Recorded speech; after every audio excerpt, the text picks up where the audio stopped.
Ada satu pertanyaan penting gak penting sih sebenarnya.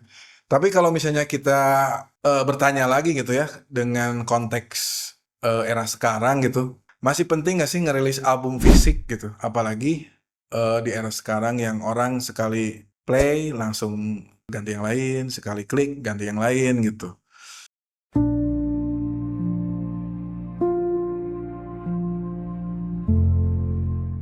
Kalau kita misalnya kembali ke era 90-an atau era 2000-an awal gitu ya, ketika album fisik menjadi primadona bagi atau menjadi mungkin satu-satunya bagi musisi untuk merilis album gitu ya. Nah, pertanyaan sekarang ketika semuanya serba digital gitu, masih penting nggak merilis album fisik? Hal ini sejalan pula dengan konsep atau satu hal yang tematik yang dipikirkan oleh para musisi gitu ya untuk melengkapi karyanya gitu.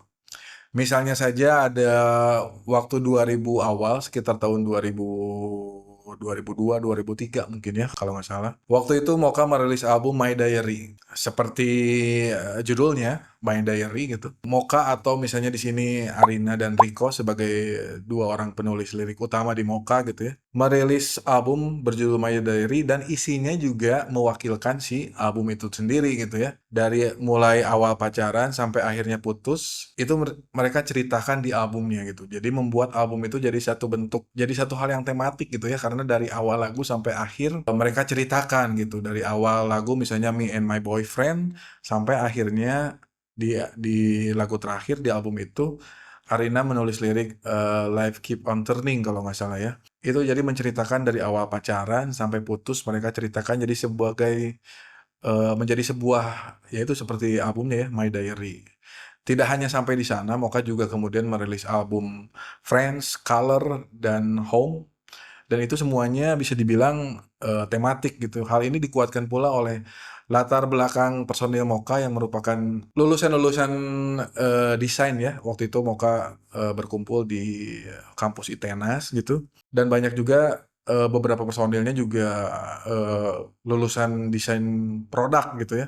Jadi ketika disiplin yang mereka dapatkan, disiplin ilmu yang mereka dapatkan di kampus tersebut, mereka aplikasikan juga di albumnya gitu ya. Tidak hanya secara lirik yang nyambung dari awal sampai akhir gitu, secara cerita, mereka juga aplikasikan dalam bentuk fisik albumnya. Seperti misalnya saja album Colors, yang mereka kemas seperti sebuah tempat pensil atau krayon gitu ya.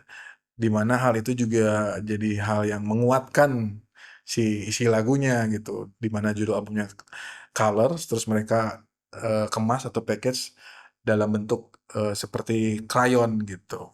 Lalu ada juga album Home yang mereka rilis secara fisik gitu dengan album yang bisa dibuat sedemikian rupa sehingga ketika dilipat-lipat-lipat-lipat menjadi sebuah miniatur seperti maket rumah gitu. Tidak hanya sampai di sana, waktu itu juga mereka merilis atau membuat konser Home. Itu setting panggungnya juga dibuat seperti rumah, di mana Mocha mendatangkan beberapa bintang tamu, seolah-olah bintang tamu tersebut sedang bertamu ke rumah Mocha di pertunjukan itu, gitu. Atau kita juga bisa melihat gitu albumnya Melancholic Beach atau sekarang Majelis Lidah Berduri ya. Waktu itu mereka merilis album Balada Joni dan Susi. Itu satu album menceritakan dua karakter Joni dan Susi ini gitu. Hal ini dilatari oleh para personil khususnya siapa vokalisnya Melancholic Beats teh? Ugoran Prasad ya. Nah itu dia memang punya latar belakang teater. Jadi akhirnya hal itu juga diaplikasikan dalam cara dia menulis lirik gitu. Dan cerita Joni dan Susi ini seperti film gitu ya. Kalau misalnya kita mendengarkan lagunya juga itu tergambar tuh adegan-adegan yang ada di lagu-lagu yang mereka buat di balada Joni dan Susi gitu. Lalu ada juga Sore yang menangkap esensi dari Jakarta Pusat gitu ketika mereka merilis album Sentralismo yang kemudian mereka juga merilis album Mafrau ya kalau nggak salah. Itu juga mereka menjadi sebuah album tematik yang mengetengahkan esensi dari perempuan gitu. Makanya dijuduli Mafrau. Ada banyak hal-hal tematik gitu yang bisa diaplikasikan ke dalam album. Dan lebih lengkap lagi ketika album itu disajikan secara fisik karena si penggemar atau si penikmat musiknya gitu bisa merasakan langsung seperti apa sih konsepnya secara utuh. Jadi dari mulai si lagunya seperti apa, visualnya seperti apa, dan packaging albumnya seperti apa. Banyak hal-hal yang bisa dieksplorasi dari hal itu ya, seperti banyak hal lah, misalnya dari bahan kertasnya atau bahan si albumnya ada yang dikemas seperti yang tadi Moka dibahas seperti rumah, dibuat seperti rumah, atau ada juga waktu itu grup musik Rabu yang mengemas albumnya seperti dari anyaman-anyaman gitu, sehingga seperti hadiah dari bukan hadiah apa ya istilahnya, seperti bingkisan dari kendurian gitu. Ngomongin album musik juga akhirnya menjadi sebuah pertanyaan karena mungkin musisi-musisi sekarang beranggapan kalau membuat album itu membutuhkan effort yang lebih, tapi dengan hasil yang sama ketika merilis album atau merilis single gitu ya.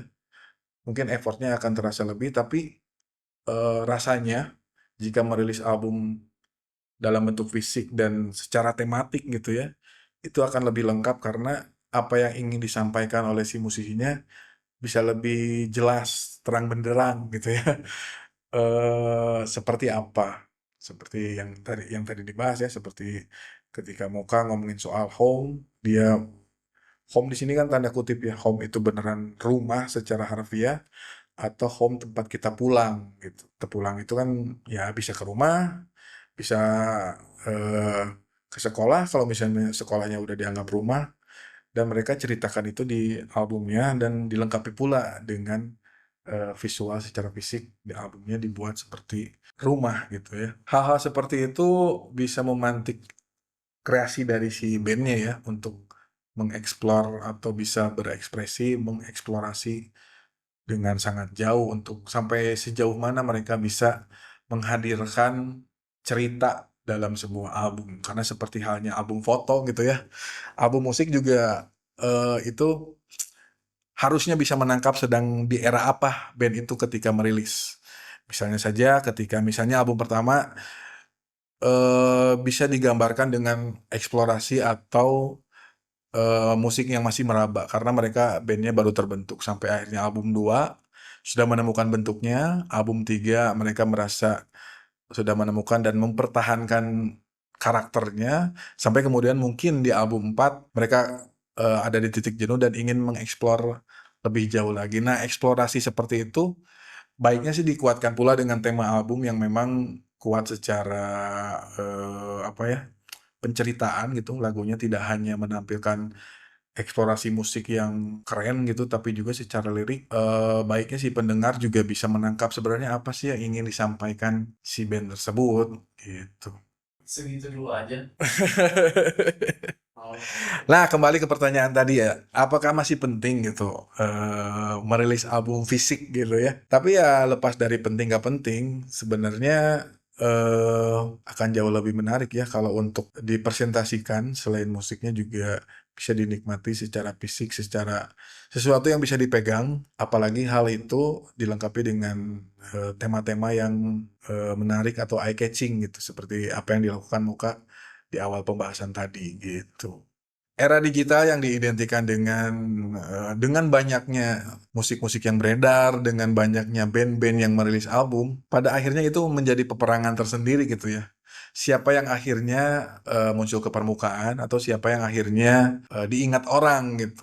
Selain karena selain dengan menguatkan musiknya juga album yang tematik juga menjadi penting karena itu menjadi pembeda gitu, menjadi pembeda dengan band-band lainnya yang merilis di waktu yang sama gitu. Karena jika semuanya tidak dibarengi dengan hal-hal tematik dalam album yang ingin mereka sampaikan, rasanya musik akan dilewatkan begitu saja. Apalagi dengan banyaknya fasilitas sekarang yang memudahkan para musisi untuk rekaman, untuk merilis album, baik itu secara digital atau fisik. Rasanya hal ini menjadi sesuatu yang harus eh, dipopulerkan lagi gitu ya.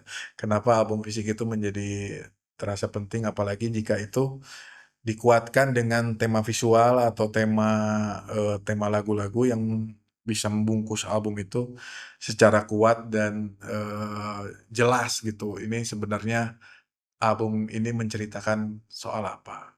Oke, itu tadi pembahasan soal album tematik, masih asik? Atau album fisik masih nggak sih menjadi hal yang eksentrik? Alah, bagi Gen Z atau mungkin bagi penikmat musik hari ini, mungkin kalian ada pendapat soal itu, bisa tulis di kolom komentar. Sampai ketemu lagi di Treboscope edisi berikutnya, di mana kita akan membahas hal-hal seputar musik.